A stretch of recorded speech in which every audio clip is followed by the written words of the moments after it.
Assalamualaikum warahmatullahi wabarakatuh. Selamat berjumpa kembali dengan Pak Prayitno dari channel Prayitno Berbagi.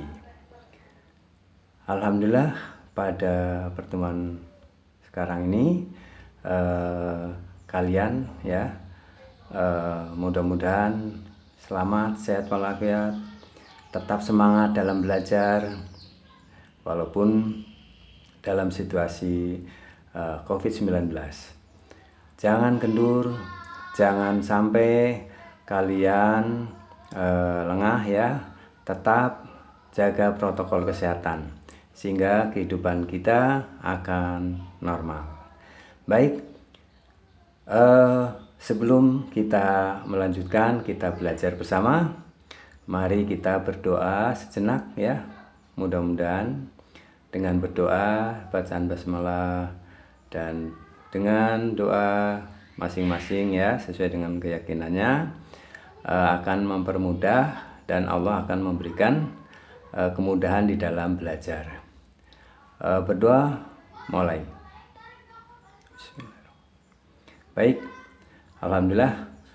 Baik, kita pada pertemuan kali ini kita akan melanjutkan ya pembelajaran 3 ya, pembelajaran 3. Baik, kita buka kembali persiapan bukunya ya.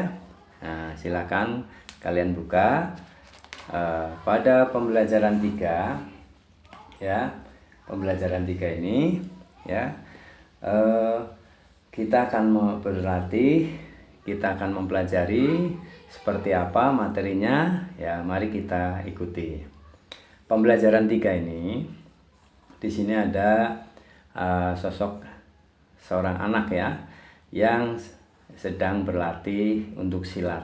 Nah, mari kita baca dulu ya seperti apa isinya. Warisan budaya Indonesia yang dikenal dunia tidak hanya batik dan angklung ya, seperti yang sudah kita pelajari sebelumnya adalah batik dan angklung. Nah, warisan budaya Indonesia selanjutnya adalah ini pencak silat. Di bidang olahraga yaitu pencak silat. Pencak silat adalah salah satu ilmu bela diri khas Nusantara ya, yang juga merupakan warisan budaya yang mendunia. Nah, seperti apa pencak silat ini di era globalisasi? Mari kita pelajari. Pencak silat di era globalisasi. Silat merupakan tradisi yang diturunkan secara lisan dari guru ke muridnya. Hampir setiap daerah di Nusantara memiliki tokoh pendekar silat kebanggaan. Pencak silat memiliki gerakan unik yang mengalir dengan koreografi layaknya tarian. Dalam tiap gerakan juga terkandung filosofi. Hal ini membuat pencak silat menjadi salah satu ilmu bela diri yang menarik minat dunia. Negara anggota Persilat ya, atau Persatuan Pencak Silat Antar Bangsa, disingkat Persilat, saat ini telah mencapai 47 negara. Di belahan dunia yang berbeda, berkembang juga berbagai jenis olahraga bela diri. Karate dari Jepang, ya, silat dari Indonesia. Taekwondo dari Korea. Capoeira nah, dari Brasil, serta Muay dari Thailand merupakan beberapa contoh olahraga bela diri yang juga dikenal dan dipelajari di Indonesia. Nah, mungkin kalian ada ya salah satu yang pernah ikut dari beberapa ini kegiatan olahraga bela diri ini. Globalisasi memberikan kemungkinan mudahnya pertukaran ilmu, termasuk ilmu bela diri. Nah, itu salah satu fungsi dari globalisasi ya. kita bisa mempelajari ilmu bela diri dari negara lain. Sebagai generasi penerus, kamu mempunyai tanggung jawab untuk melestarikan pencak silat. Salah satu caranya adalah dengan mempelajarinya, ya, belajar ya. Kamu akan melanjutkan mempelajari olahraga bela diri pencak silat. Kamu akan mempelajari teknik dasar dalam gerakan pencak silat. Teknik dasar tersebut meliputi kuda-kuda dengan pola langkah, pukulan, dan tangkisan. Mari kita pelajari terlebih dahulu tentang kuda-kuda. Nih ya, ini kuda-kuda. Kuda-kuda adalah teknik yang memperlihatkan sikap dari kedua kaki dalam keadaan statis atau tetap. Teknik ini digunakan untuk mendukung sikap pasang pencak silat. Kuda-kuda juga dipergunakan sebagai latihan dasar pencak silat untuk memperkuat otot-otot kaki. Adapun kuda-kuda dapat dipahami sebagai berikut. Nah, ini pasang kuda-kuda ya. Coba kalian yang di rumah ya, lihat gambarnya dan kamu praktekkan ya. Kuda-kuda tengah. Nah, seperti ini keterangannya. Kuda-kuda tengah, kedua kaki melebar sejajar dengan bahu dan berat badan ditopang secara merata oleh kedua kaki. Dapat juga dilakukan dengan posisi serong. Dapat juga dilakukan dengan posisi serong ya. Posisi kedua telapak kaki serong membentuk sudut sekitar 30 derajat. Kuda-kuda sepan. Kuda-kuda depan ya. Kuda-kuda depan, salah satu kaki berada di depan sedangkan kaki lainnya berada di belakang. Dan berat badan ditopang oleh kaki depan. Posisi kedua telapak kaki membentuk sudut sekitar 90 derajat. Nah, seperti ini. Kalian coba lakukan ya, praktekannya. Yang ketiga, kuda-kuda samping. Nah, ini posisi ya, gambarnya. Kuda-kuda samping. Posisi kedua kaki melebar sejajar dengan tubuh dan berat badan ditopang oleh salah satu kaki yang menekuk.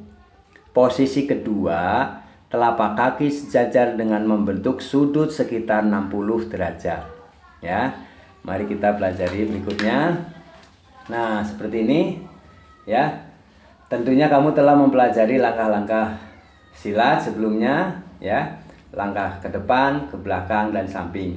Ini ada ya langkah-langkah dari kegiatan pencak silat.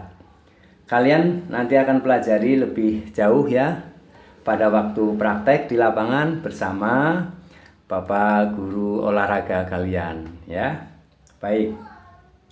Nah, kamu dapat bertanya langsung kepada guru ya, kepada guru khusus, guru silat yang dalam hal ini biasanya guru Penjaskes ya. Ini sudah mengetahui. Bahkan kalian juga bisa ikut ya, ikut dari kegiatan ini ya, berupa kelompok ya. Nah, sekarang kalian sudah mengenal ya pencak silat, dan kalian diharapkan bisa berlatih agar potensi yang kalian miliki akan berkembang. Di era globalisasi sekarang ini tentunya kita saling menyaksikan olahraga bela diri pencak silat ditayangkan dalam berbagai acara televisi. Bagaimana bagaimana energi listrik dari pembangkit listrik bisa sampai ke rumah kita. Nah, ini adalah salah satu yang akan kita pelajari berikutnya ya. Baik, kita lanjutkan, ayo membaca. Nah, pada pertemuan yang lalu ya, di video yang sebelumnya sudah kita pelajari tentang penyaluran energi listrik ya. Coba kalian buka kembali konten video YouTube ya Pak Guru ya, dari channel Prayitno Berbagi. Ada video yang menjelaskan tentang bagaimana listrik sampai ke rumah kita ya. Nah, diawali dari bendungan ya, atau PLTA. Baik, kita ingatkan kembali ya. Listrik memiliki peran penting di era globalisasi. Tidak dapat dipungkiri bahwa globalisasi terjadi karena perkembangan teknologi di berbagai bidang yang didukung oleh peran listrik sebagai sumber energi di dalamnya. Listrik dapat dihasilkan dengan memanfaatkan sumber energi yang tersedia di alam seperti aliran air sungai untuk PLTA ya, panas bumi dan aliran angin ya. Setelah energi listrik dihasilkan di pusat pembangkit energi listrik tersebut kemudian dinaikkan tegangannya oleh transformator penaik tegangan hingga 500 kV ya, baru kemudian disalurkan ke berbagai tempat menggunakan sistem transmisi yang dinamakan saluran udara tegangan ekstra tinggi atau disingkat SUTET. Ya, kalian pernah dengar ya kata SUTET itu seperti apa? Ini kepanjangannya adalah saluran udara tegangan ekstra tinggi. SUTET itu menyalurkan energi listrik dari pusat-pusat pembangkit listrik ya. Setelah melalui SUTET yang melintasi wilayah pegunungan atau hutan-hutan, energi listrik kemudian masuk ke gardu induk. Di gardu induk, energi listrik diturunkan tegangannya ya. Di gardu ini diturunkan tegangannya oleh transformator penurun tegangan menjadi tegangan menengah 20 kV ya. Kemudian energi listrik disalurkan ke gardu-gardu distribusi dan diturunkan kembali tegangannya ya dalam gardu distribusi menjadi tegangan rendah 220 volt ya. Yang pertama kan 500 kV. Kemudian diturunkan jadi 20 kV di gardu. Kemudian diturunkan untuk sampai ke rumah pemakainya 220 volt. Tegangan sebesar ini sudah sesuai dengan kebutuhan rumah tangga ya. Akhirnya energi listrik disalurkan ke rumah-rumah warga. Dengan adanya energi listrik ya, kini masyarakat dapat mengakses informasi yang berasal dari berbagai belahan dunia. Tanpa listrik, tentunya hal tersebut tidak akan bisa terjadi. Lalu bagaimana dengan daerahmu? Apakah kamu telah merasakan manfaat listrik dalam kehidupan sehari-hari di rumah? Nah, jawab ya pertanyaan ini dengan kalian memahami bacaan tadi. Mari kita jawab pertanyaan ini. Jawab pertanyaan berikut berdasarkan teks. Diskusikan bersama teman untuk mendapatkan jawaban yang lengkap dan tepat ya. Baik, ini kalian tulis di buku tugas ya jawabannya saja. Pertanyaan pertama, apa saja jenis sumber daya alam yang bisa digunakan untuk membangkitkan energi listrik? Nah, jadi jenis jawabannya ya, jenis sumber daya alam yang bisa digunakan untuk membangkitkan energi listrik yaitu aliran air sungai untuk PLTA, 2, panas bumi PLTU ya. Yang ketiga adalah aliran angin ya, PLTA tapi angin ya. Yang kedua, apa fungsi SUTET pada sistem transmisi energi listrik? Fungsi SUTET pada sistem transmisi energi listrik yaitu menyalurkan energi listrik dari pusat-pusat pembangkit gardu listrik ya, gardu induk ya. Bapak ulangi lagi. Fungsi SUTET pada sistem transmisi energi listrik yaitu menyalurkan energi listrik dari pusat-pusat pembangkit ke gardu induk. Ya, baik. Yang ketiga, mengapa energi listrik dari pusat pembangkit listrik perlu dinaikkan lalu diturunkan tegangannya sebelum disalurkan ke rumah-rumahmu? Nah, jawabannya adalah dengan agar agar listrik, ya. Ini mengapa energi listrik ini? Jawabannya agar tegangan listrik sesuai dengan kebutuhan rumah tangga. Nah, ini ya jawabannya, agar energi listrik tegangannya sesuai dengan kebutuhan rumah tangga. Baik, kita lanjutkan yang keempat. Ya. Di sini pertanyaannya, bagaimana sistem transmisi tersebut memiliki peran penting di era globalisasi sekarang ini? Jelaskan dengan singkat. Nah, baik. Jawabannya adalah dengan adanya listrik, ya, kini masyarakat dapat mengakses informasi yang berasal dari berbagai belahan dunia, sebab tanpa listrik tentunya hal tersebut tidak akan bisa terjadi. Jadi bagaimana transmisi tersebut peran penting di era globalisasi, yaitu dengan adanya listrik ini kini masyarakat dapat mengakses informasi yang sesuai dengan yang sesuai dengan yang dibutuhkan, yang berasal dari berbagai belahan dunia.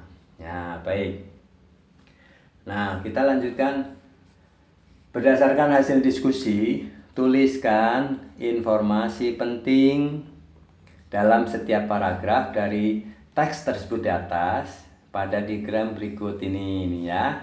Nah, ini dari bacaan ini ya, kalian ini pelajari, diskusikan, lalu dimasukkan ya, seperti apa ya, paragraf 1, 2, dan 3. Nah, paragraf 1, topik masalah ya, yaitu peran penting listrik di era globalisasi. Jadi di sini ditulis topik masalahnya adalah peran penting listrik di era globalisasi ya.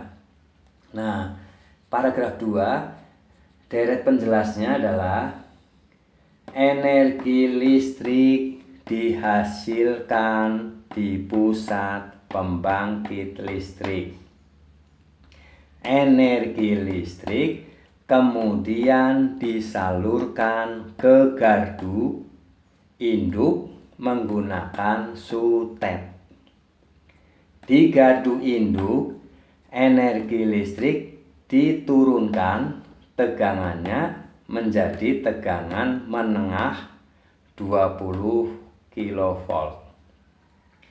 Energi listrik disalurkan ke gardu-gardu distribusi dan diturunkan kembali tegangannya menjadi 220 volt.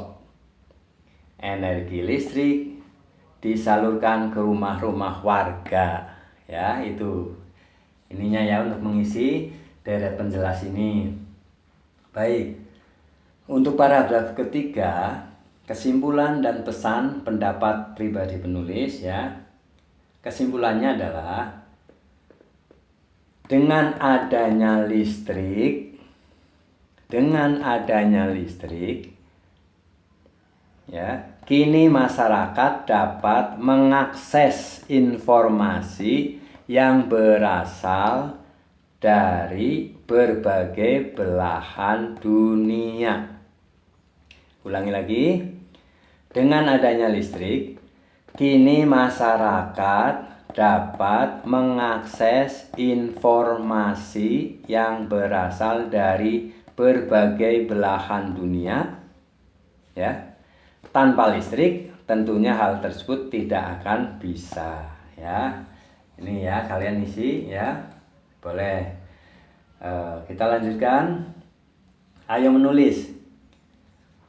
Kamu telah memahami proses menyalurkan listrik dengan sistem transmisi. Nah, komponen utama pada proses penyaluran listrik, ya, energi listrik adalah sistem transmisi, sistem distribusi, serta transformator penaik dan penurun tegangan. Jadi komponen utamanya, ya, dalam proses penyaluran energi listrik adalah 1. Sistem transmisi, 2. Sistem distribusi, 3. Sistem transformator penaik dan penurun tegangan, ya. Baik. Siapakah penemu sistem transmisi tersebut? Nah, kalian pengen tahu ya, siapa sih penemu transmisi listrik ini? Baca informasinya, coba di bawah ini kita cari tahu ya. Nah, di sini ada fotonya ya. Namanya Nikola Tesla. Nikola Tesla, seorang kebangsaan Yugoslavia, adalah penemu sistem pembangkit dan transmisi listrik pada tahun 1895. Sejak kecil, Nikola memiliki rasa ingin tahu yang besar tentang berbagai hal. Ia sangat menyukai matematika dan fisika. Ia pernah bekerja sama dengan Thomas Alva Edison, ya, penemu lampu listrik ya, dan merancang 24 jenis dinamo. Setelah Michael Faraday menemukan energi listrik, Nikola mengembangkan penemuan tersebut dengan membangun pembangkit listrik tenaga air atau PLTA. Nah, ini berarti Nikola ini penemu dari PLTA ya, pertama di dunia. Jadi kalau ada pertanyaan, siapa penemu yang merancang PLTA pertama? Adalah Nikola Tesla. PLTA tersebut memanfaatkan air terjun Niagara di Amerika ya, bendungan Niagara di Amerika. Maka sejak saat itu listrik pun menerangi dunia hingga sekarang. Nah, hasil penemuan dari Nikola ya dikembangkan di Amerika, maka kita sekarang bisa mengembangkan di Indonesia ya. Berkat penemuan Nikola Tesla, kini sebagian besar warga dunia bisa menikmati listrik. Kita harus bersyukur kepada Tuhan yang telah menyediakan beragam sumber daya alam untuk bisa digunakan sebagai pembangkit listrik ya. Mari kita, kalian itu sebagai pemuda-pemuda ya, sebagai tunas bangsa, kalian belajar giat, kalian adakan penelitian, kalian kembangkan. Nah, di Indonesia banyak sekali ya aliran sungai, air terjun, itu bisa digunakan untuk pengembangan pembangkit listrik ya. Kalian harus mencoba. Pada pembelajaran sebelumnya ya, kalian juga telah menulis tentang proses dihasilkannya energi listrik pada pembangkit listrik sederhana mikrohidro ya. Kalian juga udah pernah belajar nih pembangkit listrik sederhana mikrohidro yang ada di desa-desa ya. Sekarang coba tuliskan dengan runtut, dengan urutan ya, berurutan kelanjutan dari tulisanmu, yaitu tentang proses menyalurkan energi listrik yang telah dihasilkan oleh pembangkit listrik mikrohidro tersebut. Kamu dapat menambahkan gambar untuk memperjelas tulisanmu. Isi tulisanmu adalah tentang proses menyalurkan energi listrik dari pembangkit mikrohidro hingga sampai ke rumah-rumah warga di lingkungan tempat tinggalmu. Perhatikan penggunaan kosakata baku dan kalimat efektif pada tulisanmu. Artinya, dalam menuliskan kalimat itu harus sesuai ya, bahasa baku, bahasa resmi, bukan bahasa gaul ya. Nah, kalimat efektif artinya tidak berlebih-lebihan ya. Nah, baik. Ini nanti kalian isi di sini ya. Nah, kalian akan menguraikan tentang pembangkit listrik mikro hidro ya di sini. Baik. Nah, ini nanti kalau nggak cukup di sini halaman ini ya. Nah, pada pertemuan kali ini ya, tentunya kita sudah cukup sudah mempelajari ya dari globalisasi, pengaruhnya dan kebutuhan listrik ya pada zaman globalisasi ini. Baik, mari kita renungkan ya apa saja yang telah kita pelajari dan kalian harus memahami. Jadi belajar itu mesti menghasilkan ya, menghasilkan apa yang kita ketahui. Baik, ini ada ya yang harus kalian pelajari itu yang sudah dipelajari. Kalian harus bisa menyebutkan ya apa listrik prosesnya dari mana, terus pentingnya listrik ya. Sebutkan 3 hal yang kamu pelajari hari ini ya.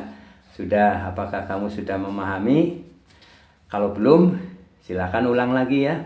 Apa manfaat yang diperoleh dari pembelajaran hari ini? Nah, ini kalian harus semangat untuk bisa menemukan, bisa mengembangkan listrik di Indonesia ya. Nilai-nilai apa yang kamu terapkan dalam kehidupan sehari-hari? Kamu harus hemat listrik, karena listrik itu tentunya kalau sudah dipakai terus-menerus akan habis dan harus dicari lagi ya yang baru.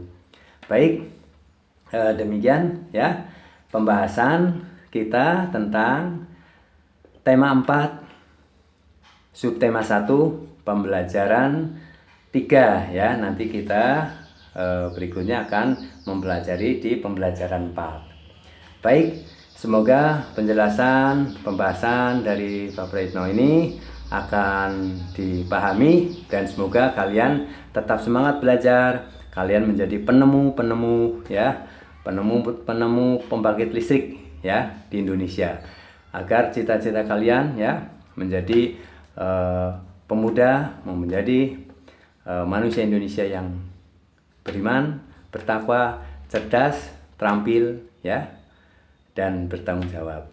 Baik, tetap semangat belajar, jangan kendur ya. Mudah-mudahan kita akan bertemu kembali di pembelajaran pembahasan berikutnya. Baik, terima kasih. Assalamualaikum warahmatullahi wabarakatuh.